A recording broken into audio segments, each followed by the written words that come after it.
Hey, it's Neville here, and today our special guest is Dr. Natasha Kathuria.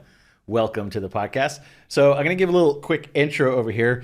Natasha Kathuria is an ER doctor and global health specialist. She trained at Emory University and Mount Sinai Medical Center. Very impressive. Indian mom's dream. And got her MPH in epidemiology at Columbia University. She used to teach at Cornell's Medical Center and has worked in 11 different countries. Natasha, welcome to the show. What's up, Neville? So on this show, one of the things we want to learn is kind of like how people communicate. And so you communicate with patients all the time that aren't receptive because you're an ER doc, you deal with people in trauma, they're in various states of disrepair and confusion. How do you convince people to do stuff they don't want to? Like if you say, I want you to lose weight, but they don't want to do it, or I want you to change this behavior, but they don't want to do it. What do you do in that situation? Right. Yeah, that's pretty much sums up my job every day is trying to get people to do things they usually don't want to do. And it's really interesting because I think a common misconception is that inducing fear in someone will elicit change in them. And that's something that I've learned over the years that doesn't work in patients, getting them to be afraid of something like eat better, you're going to have a heart attack in 50 years doesn't make people want to eat better. Even with smoking, for example, we've had history of data on smoking cessation, how to get people to quit smoking, and telling them you might get lung cancer or you might get heart disease doesn't at all make them want to change their behavior. In fact, if you ask a smoker what their risk of lung disease is, of lung cancer versus a non-smoker, the smoker will think it's higher, but they'll keep smoking. So inducing fear doesn't help us. So I think the biggest thing that helps me with my patients in general in the ER is meeting them on their level and getting them excited about the benefit of the change, not fearing the consequence of staying on this course of action, and meeting them where they are, saying like, hey, if you eat better, like you're going to be better at basketball in a year if they're a basketball player, or if you quit smoking, you're going to be able to play with your kid for 4 hours longer and give them something tangible that they can really work with that they're excited about. And really meeting them where they are, not telling them what they should do. Nobody wants to be told what to do. So you're kind of promoting the end result more than anything. Yeah, exactly. The end result and making it something that they care about and they're invested in personally. So when you're trying to get someone to stop smoking, it seems like a pretty hard thing to do. I've never had to do it, but it seems like the whole world's addicted, so it's kind of hard.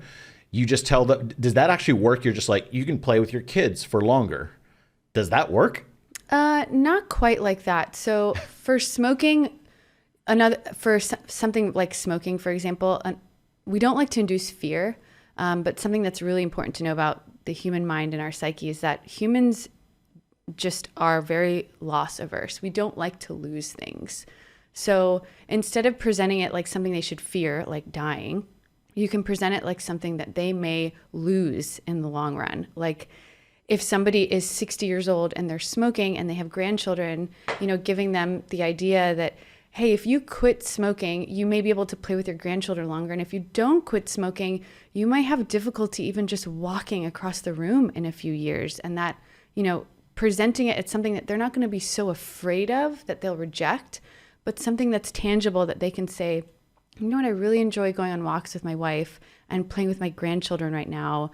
I really don't want to lose that ability in 5-10 years. So I feel like fear is a pretty powerful motivator for a lot of people. What if you were to show a smoker like video of someone who's very old and decrepit because of smoking and they're on like one of those like machines where they're like, hey, whatever.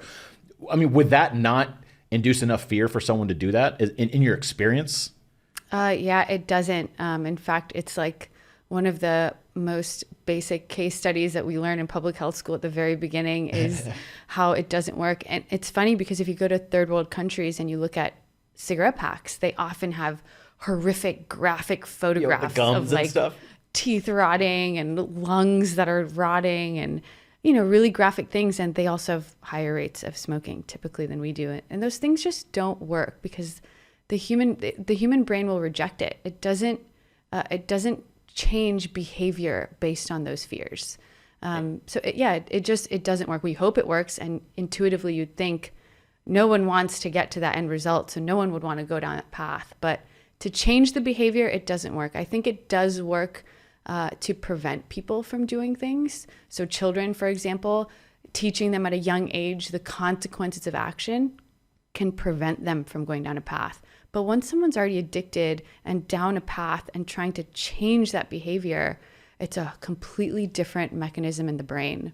Interesting. So like in the marketing world, we always try to convey features and benefits of a product. So if you're talking about an iPad or something like that, you explain what you can do with it. You don't say you're an idiot if you don't buy an iPad, or you're going to lose this. That's kind of scammy stuff that used to work, but doesn't really work as consumers are smarter. So that's kind of interesting. So if you were trying to get someone to stop smoking, do you just sell them on the benefits of it more than anything, and that tends to work more than the fear? Yeah, definitely. I mean, there's so many levels to it. I think it's exactly what you're talking about with tech and with, the newest iPad or the newest Apple Watch. Sometimes it's a really small incremental change, but presenting it as something that person is going to really want and benefit from and gain from is super powerful. Okay, so one of the reasons that we brought in Natasha today is that you're on the news all the time, especially since the pandemic. You've been on the news like a trillion times. You've been on ABC News, CBS News, BBC News, Fox News, Global Post, Fox Media Business Insider, and Time Magazine. So I'm just curious about those. Can you explain like how those interviews usually go down? Do they reach out to you? Like, what's the whole process? I'm just curious. I have no idea. So every interview is a little bit different. Sometimes it's me pitching a story. So if something, is happening in my ER or in my city that's really critical, or some insight that I have and I pitch the story, they'll want to cover it. And other times they'll come to me and say, when the vaccine was coming out, hey, they're about to give emergency use authorization. Like, give me your insight on this. I'll do the research and then we'll go on air. And, I'll give them talking points. Sometimes they'll give me things that they want me to cover. But you're like talking to a reporter or something? Like, who are you, or a producer? Who are you talking to whenever you're communicating all this stuff? To initiate the interview or during the interview? So they reach out. It's like a producer that reaches out or something like that? Yeah. Oh, yeah. So, it's with the producers. So you pitch the stories to the producers, or they will reach out to me and ask me to do them. And then they will decide what network or what level of their network they want it on, what show it's for, and kind of go from there. And if it's obviously a print article, that's very different, for like Time and stuff. It's the writer that's interviewing me over the phone. And do they kind of like nudge you on what to say? Because I've been approached before, and they keep nudging. They're like, so you have an interesting opinion on this. Would you be willing to say it? And I'm like, yeah, sure. And they're like, well, so this other person really does. They're trying to set you up to be like, I think this is bad. That seems to be sometimes what happens. I don't think every time, but sometimes, especially on more like national news. Have you ever seen anyone try to nudge you to say something like that, or kind of convince you to take that angle? It's been interesting because the coverage has changed drastically on COVID from February to now. And obviously with the election that just happened, it became very political.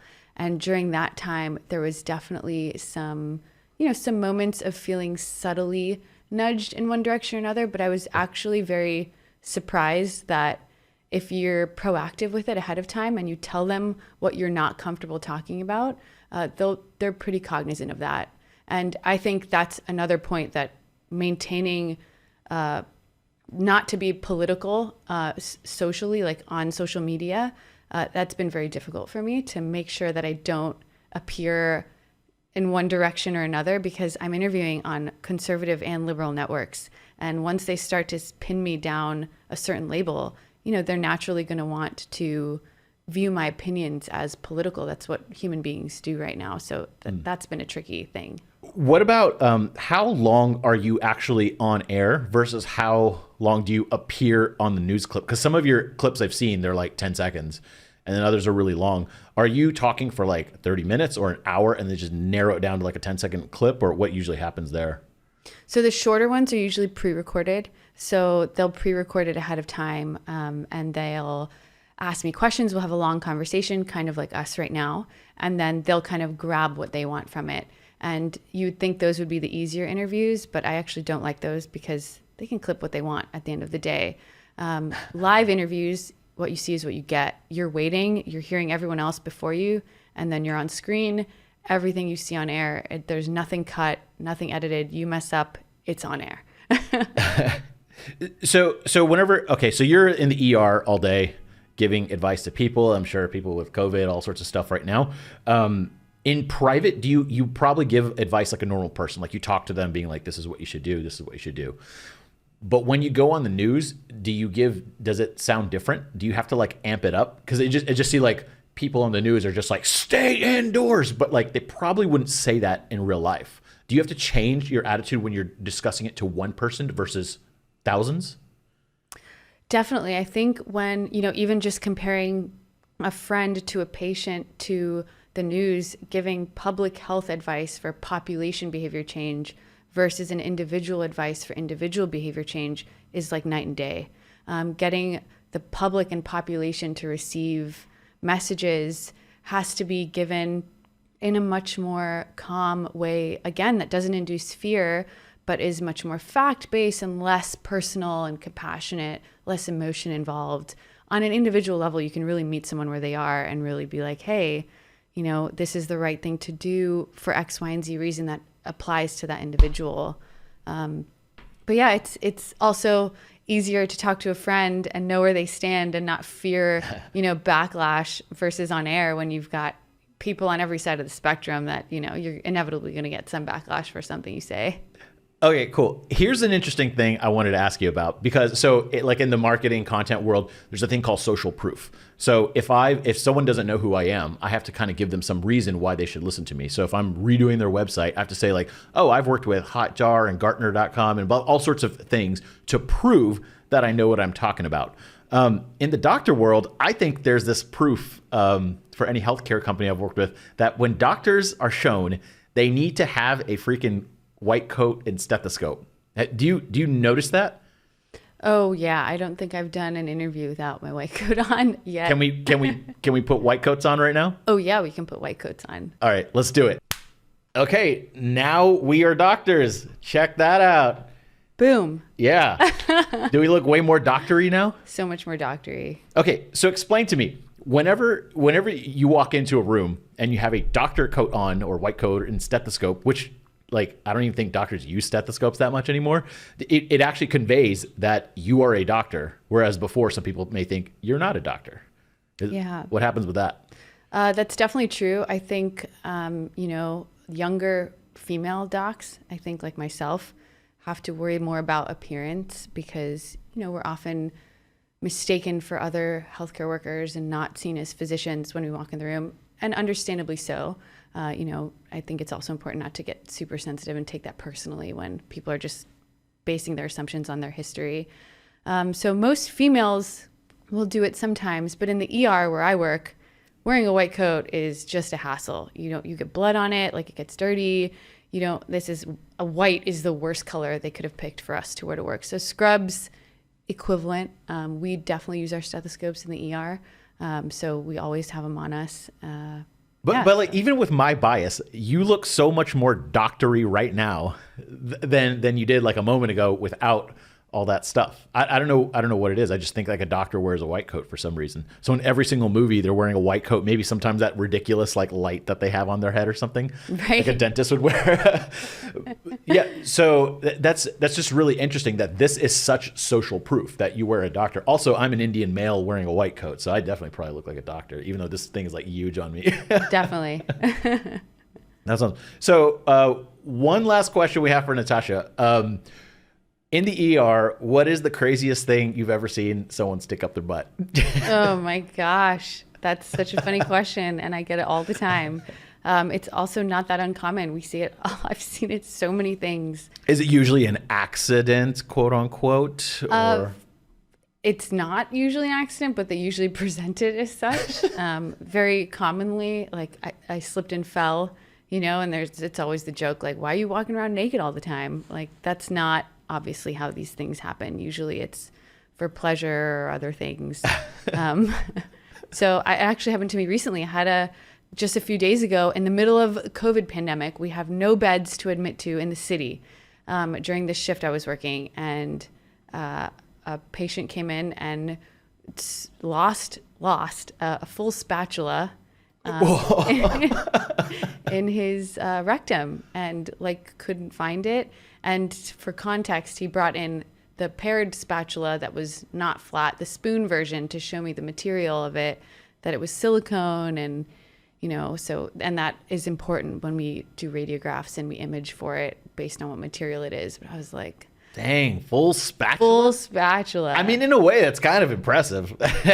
No, it was pretty funny. And, he was funny about it and very, good sense of humor about it. But I was like, oh my God, that's probably the longest object that I've personally had for a patient.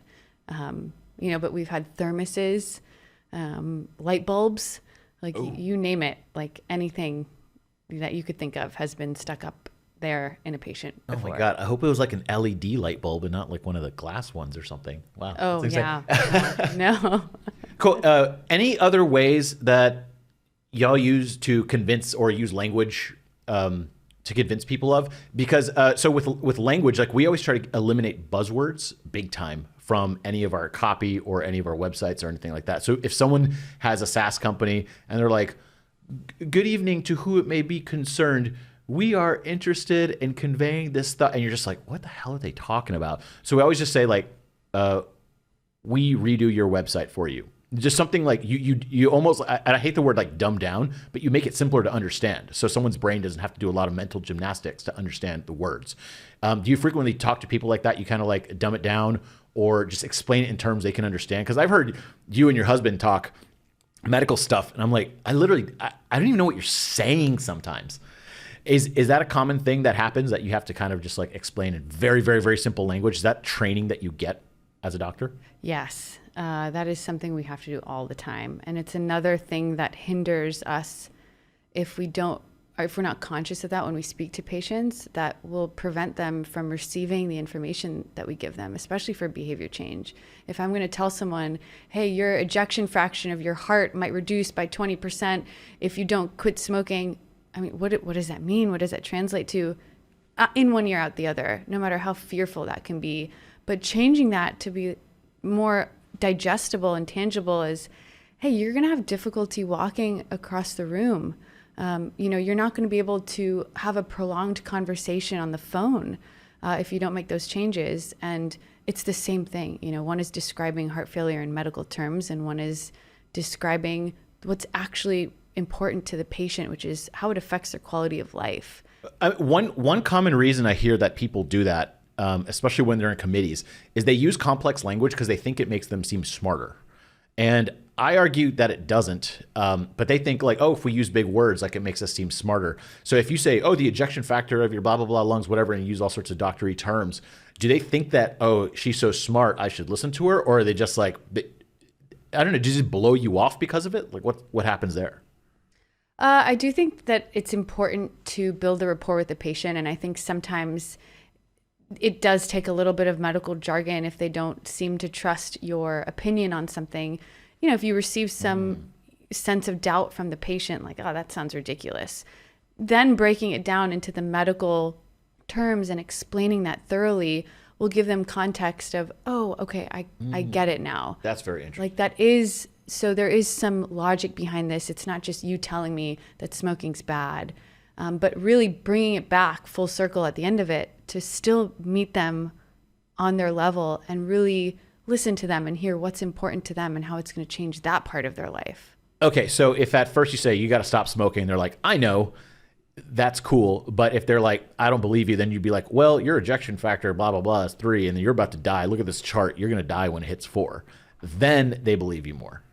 Yeah, you give them some objective measurements, things that they can actually watch and monitor. I think that that's important. Sometimes it goes over their head, but it gives them some context of this physician knows what they're talking about, and they're not just giving me their opinion. Because at the end of the day, they don't want my opinion just on what I think is right and wrong. They want what's going to benefit them objectively. Awesome. Well, Natasha, thank you so much for being here. Where can people see you on the news? Where are you appearing all the time? Oh, man. Kind of all over. So, BBC. Locally in Austin, I'm on KVUE all the time, ABC's network. And Fox, I'm on Fox a lot, and a bunch of podcasts. So awesome. This is awesome. Thank you, Natasha. Thanks. Hey, how was that video? Did you like it? Well, I thought it was pretty awesome. But what you're going to think is really awesome is one of these other videos. So we have a lot of videos that you can watch. You could binge them like Netflix. You can watch them whenever you want. You can listen to them in the background. They're pretty awesome. So why don't you click one of them, check out some of our other stuff, and tell us what you think about it.